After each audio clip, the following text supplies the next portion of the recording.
Hello, my name is Larissa Werner, and I work in the Ogden, Utah call center on the AT&T project. Allow me to introduce to you RIC, our recently created mascot. RIC stands for Resolve, Involve, and Commit. I have created this version out of paper mache and formed him into a suggestion box. Just one of the many ways we maintain our innovative edge.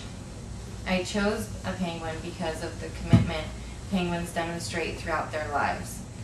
They mate for life, committing themselves to their mates forever. They, both male and female, are involved and committed to raising the chicks. This is a perfect example of the commitment we have towards our values and our customers.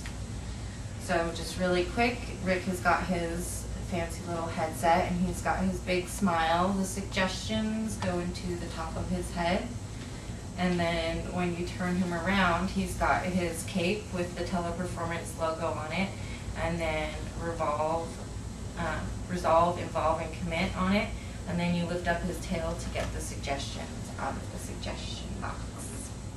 This took a couple of hours to make, 24 to be exact, with in between letting the layers dry, and then I hand painted all of it. I really hope that you guys like my art that I came up with.